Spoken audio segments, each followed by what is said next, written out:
আশা করি সবাই খুব ভালো আছেন এবং সুস্থ আছেন। আমি চলে এসেছি পুরী ব্লগের পার্ট 2 নিয়ে। এটা ছিল নেক্সট ডে। আমরা গেছিলাম একটু পুরী সাইট সিন করতে। তো কিভাবে গেলাম, আমরা অ্যাকচুয়ালি আগের দিনই বুক করে নিয়েছিলাম এসি বাস। এটা প্রাইভেট সংস্থা থেকে কেটে নিয়েছিলাম, তার জন্য 4টে টিকিট, এবং সকালবেলা 7টার মধ্যে বাসের কাছে গিয়ে আমরা হাজির হয়ে গেছিলাম। এবং বাসে ছিল একটা গাইড, সে আমাদের টোটাল প্ল্যান সম্বন্ধে বাসে ওঠার পরই বলে দিয়েছিল কি করতে হবে কি করতে হবে না, কোথায় নামবো, কতক্ষণ নামবো, কতক্ষণ দাঁড়াতে হবে, কতগুলো স্পট উনি ঘোরাবেন সেদিনকে সারাদিন ধরে, কোথায় আমাদের খাওয়া দাওয়া ব্যবস্থা থাকবে, কি প্রবলেম হতে পারে কি প্রবলেম হবে না, সবকিছু এরকম মাইক্রোফোনের মাধ্যমে অ্যানাউন্সমেন্ট হচ্ছে। আমরা সবাই সকালবেলা উঠে চাটা খেয়ে বাসে বসে গেছি। और किसी भी सिद्धि का मंदिर जाना है, आपका गांव में जो भी सिद्धि का मंदिर जाना है तो कौन सा पता का जरूरत है? अब जो भी सिद्धि का मंदिर जाना है तो बेल पता, ठीक है, वो भी लिंगराज मंदिर के अंदर बेल पता का जरूरत नहीं।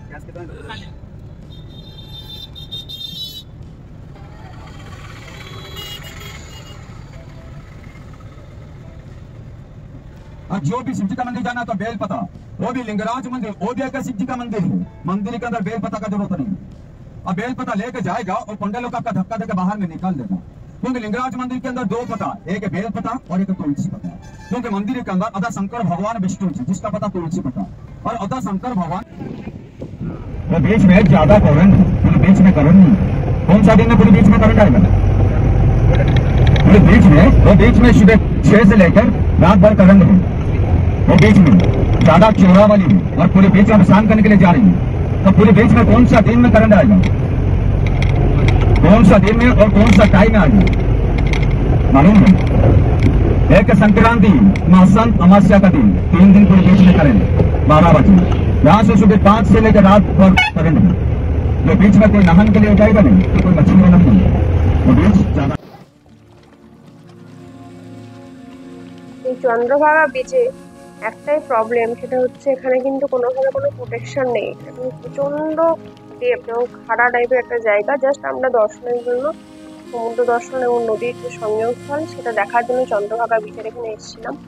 খুব ডেঞ্জারাস, অনেকে দেখুন কত দূরে চলে গেছে, কিন্তু এখানে কোনোভাবে পারমিশন নাই যেখানে নামার জন্য বা জলে টাচ করার জন্য। এই জায়গার ঢেউটা প্রচন্ড সাংঘাতিকভাবে আসছিল। মানে গাইড অনেকগুলোকে ছড়িয়ে নিয়ে যাচ্ছিল, অনেকে ছবি থেকে কাজ চলে যাচ্ছিল, ঢেউগুলো প্রচন্ড গভীরভাবে আসছে। হয়তো ভাবছে খুব ভালো ছবি আসবে, বাট ডেঞ্জারাস জায়গা ছিল এটা। আমরা দূর থেকে দেখেছিলাম ওই আর কি।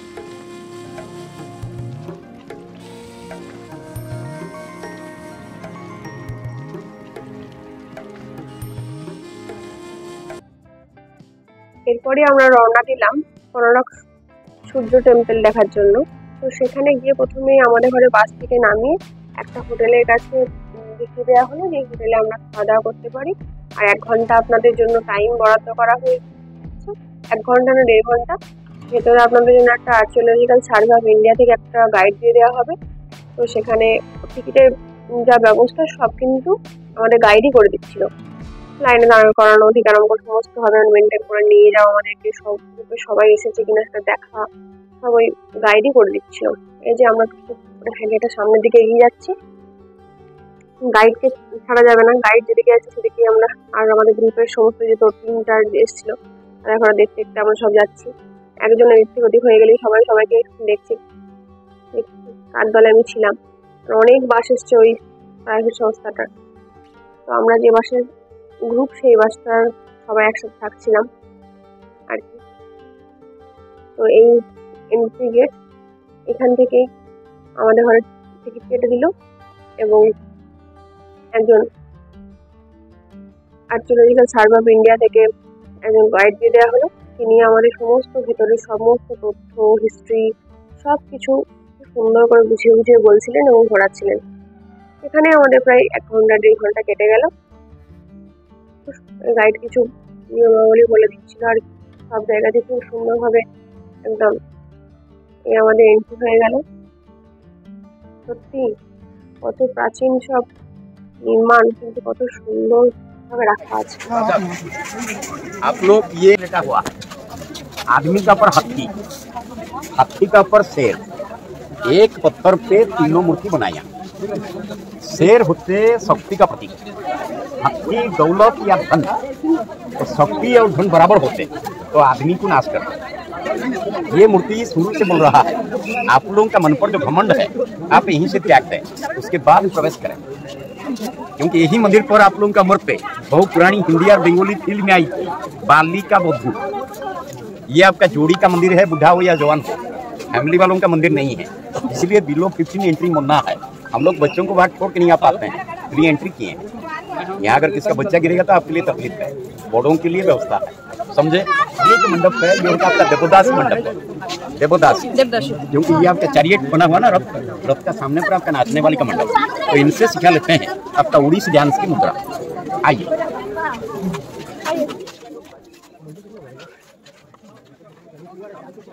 সত্যি মন্দিরটির মানে কারুকার্য এত নিখুঁত, এত সুন্দর, এত প্রাচীন একটা মন্দির, এত সুন্দরভাবে রক্ষণাবেক্ষণ করে আজও অবধি রাখা আছে যে আমরা নিয়ে চোখে দেখে বিশ্বাসই করতে পারছি না। হয়তো মূল মন্দির অনেক বহু বছর আগে বিলুপ্ত হয়ে গেছে, কোনো প্রাকৃতিক বিপর্যয়ের কারণে হোক বা কোনো যুদ্ধের জন্য, তার কারণ আমি সঠিক জানি না। কিন্তু যেটুকুনি পোরশার এখনও পর্যন্ত নাট মন্দির বা তার সংলগ্ন যেটুকুনি অংশ এখনও বেঁচে আছে এই মন্দিরে, সেটা তার যে কারুকার্য, তার যে বিস্তৃতি, তা বলার অপেক্ষা রাখে না। একদম অপূর্ব এবং সুন্দর।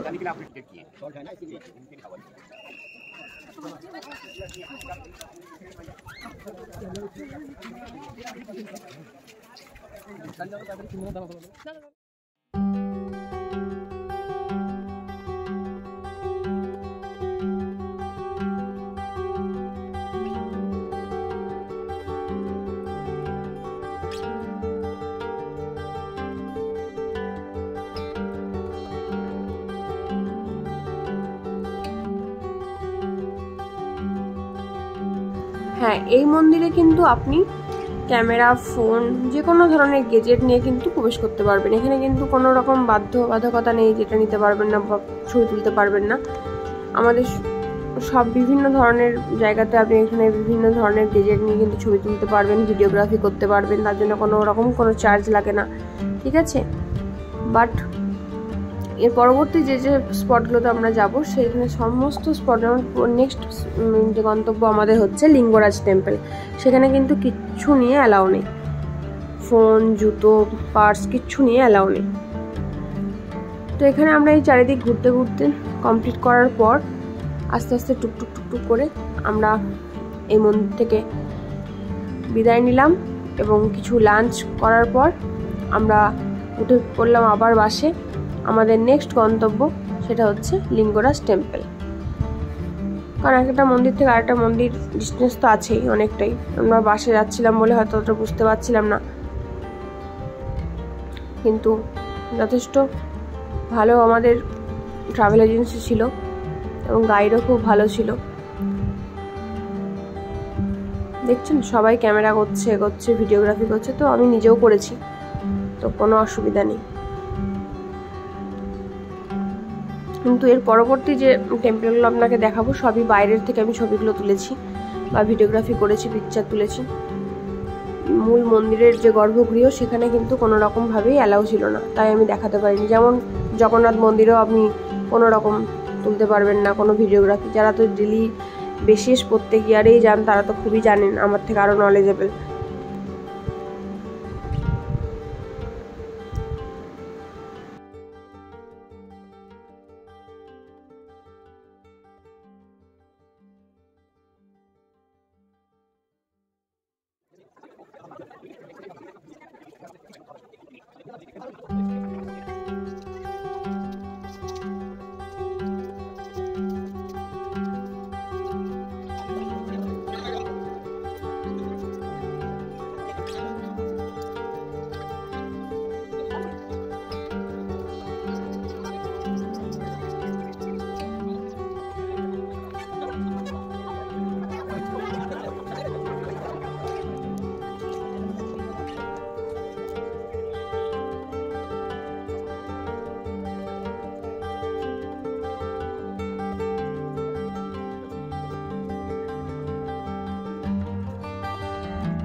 লিঙ্গরাজ টেম্পল দর্শন হয়ে যাওয়ার পর আমরা সোজা সেখান থেকে বেরিয়ে আবার আমাদের বাসে উঠে পড়লাম।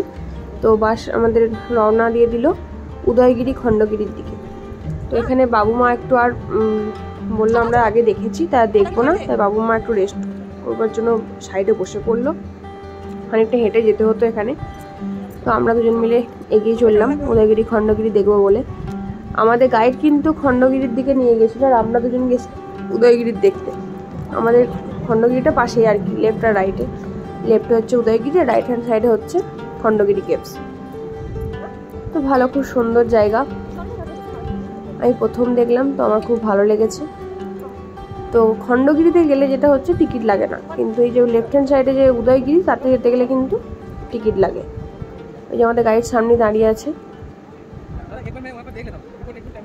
তো আমরা টিকিট কেটে উদয়গিরিটাই দেখে এসেছিলাম। উদয়গিরিতে 18টি গুহা রয়েছে আর খণ্ডগিরিতে 15টি। উদয়গিরিতে বিভিন্ন ধরনের গুহার নামকরণ করা আছে, যেমন হাতি গুম্ফা, রানী গুম্ফা, ব্যাঘ্র গুম্ফা, বিভিন্ন ধরনের। তো বিভিন্ন ঐতিহাসিক এবং নিদর্শন এই সমস্ত গুহাগুলোতে পাওয়া যাবে। খুবই সুন্দরভাবে সেগুলো মেনটেন্ড আছে, সবই কিছুই মেনটেন করছে আর্কিওলজিক্যাল সার্ভে অফ ইন্ডিয়া। তো সেই জন্যই আমার মনে হয় এত সুন্দরভাবে রক্ষণাবেক্ষণও করা আছে। এই যে আমরা গেটে টিকিট দেখিয়ে এবার ভেতরে এগিয়ে গেলাম 18টি গুহা দেখার জন্য।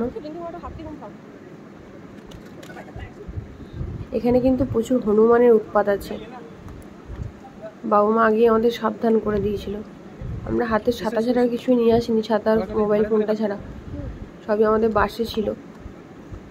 কোনো খাবারের প্যাকেট বা কিছুই নিয়ে আমরা দিকে উঠিনি। মা পারবে না।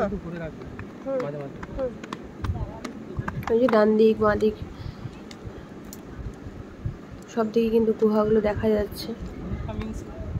বুদ্ধিস্টরা থাকতো, পড়াশোনা করতো, বুঝতে পারছো?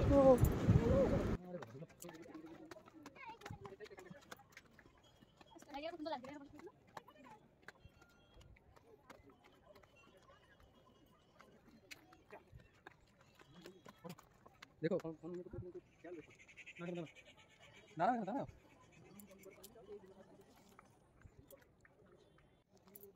ঠিক এইরকম আমাদেরকে অটোওয়ালা বলে ছাড় না, বুঝলে?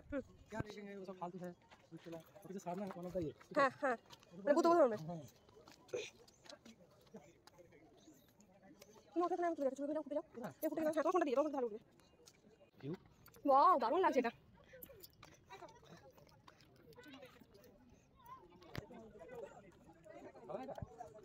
ওইটা ওইটা ওইটা ওদের খণ্ডগিরি নাকি ওই যে পাহাড়টা, ওটা কম উঁচু না? কম উঁচু নয়, হ্যাঁ কম উঁচু ওই যে ওই কয়েকটা গুম্ফা আছে, মানে 15টা কেভ এখানে আছে না, এটা নেই, মানে এটা মেইনটেইন প্রপার না, এটা মেইনটেইন, বুঝতে পারছো? ও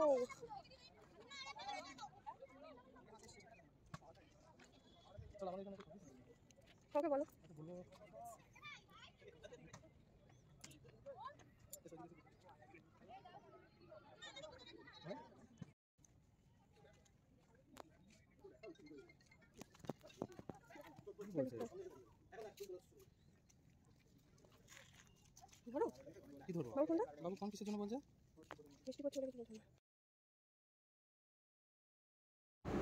আমাদের উদয়গিরি খণ্ডগিরি দেখা হয়ে যাওয়ার পর আমাদের নেক্সট ডেস্টিনেশন ছিল নন্দনকানন।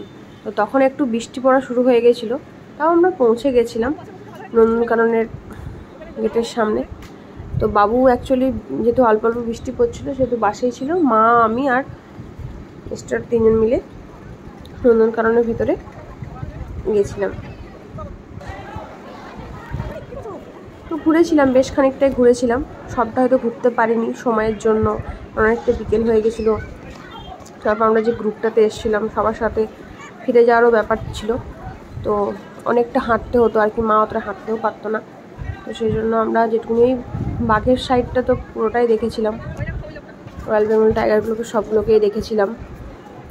তারপরে পাখিদের যেখানে প্রিজার্ভ করা আছে সেই জায়গাগুলো, বিভিন্ন ধরনের পাখি, টাইগার, ওইসব দেখে আরও কিছু কিছু দেখেছিলাম। তো দেখে মানে অ্যাকচুয়ালি আমি বলতে বিশাল বড় এরিয়া, তো অনেকটা টাইম লাগে আর কি ঘুরতে। আর ওয়েদারটাও খুব বাজে হয়ে গেছিলো, তার জন্য আমরা বেশি টোটাল এরিয়াটা কভার করতে পারিনি। এই যে গাইড আমাদের টিকিট দিয়ে দিচ্ছিল।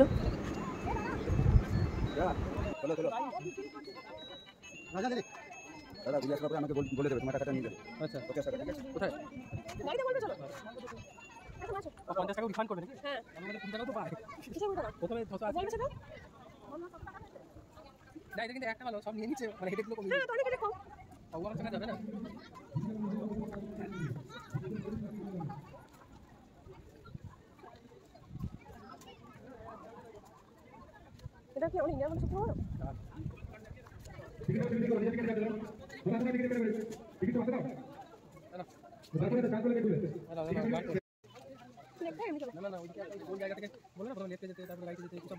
ওইটা ঢুকেই বললো না, এইদিকে এইখানে ভুল না, প্রথমে লেফট বলেনি, প্রথমে রাইট বলে।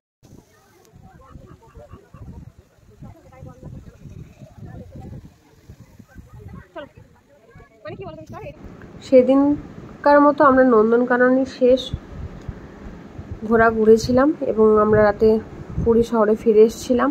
এবং পুরী শহরে ফিরে এসে মায়ের একটা আবদার ছিল জগন্নাথকে আরেকবার দর্শন করবে। তো আমাদের সেদিন রাতে আরেকবার জগন্নাথকে দর্শন করতে গিয়েছিলাম। আর এটা ছিল আমাদের লাস্ট ডে, যেদিনকে আমরা একটু সমুদ্র স্নান করে বিকালবেলা আমাদের সন্ধ্যের দিকে আমাদের ট্রেন ছিল। তো আমরা আবার ট্রেনে চেপে পড়েছিলাম ফিরে আসার জন্য।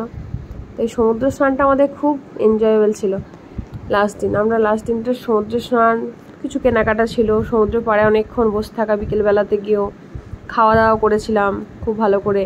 মানে দ্বিতীয় দিনটা ঘুরতে ঘুরতে আমাদের টাইম কেটে গেছিলো অনেকটাই বাইরে। তো বাবা মাকে আগে নিয়ে গেছিলাম জলে নামাবার জন্য, কিন্তু যেহেতু চোখে আমাদের সবারই প্রবলেম হয়েছিল, কিন্তু বাবা মাও নামতে চাইছিল না। আমি আর মিস্টারই নেমেছিলাম, একটু পরে নেমেছিলাম। বাবুকে আগে ফার্স্টে বললাম তোমরা একটু নামো, কিছু হবে না, খানিক ওরা ঢেউ টেউগুলো খেলো, তারপরে আমরা স্নান করতে নেমেছিলাম। পুরীর সমুদ্রের ঢেউটা সত্যি এত সুন্দর, এত ক্লিন যে আপনার মানে এমনিই মনে হবে সারাদিন সমুদ্রেই বসে থাকি, কোথাও যেতে লাগবে না, খুব ভাল লাগবে খুব।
সবাই খুব ভালো থাকবেন, সুস্থ থাকবেন এবং এই গরমে সবাই খুব সাবধানে থাকবেন। দেখা হচ্ছে নতুন আবার একটা ব্লগ নিয়ে নতুন কোনো দিন। Thanks for watching.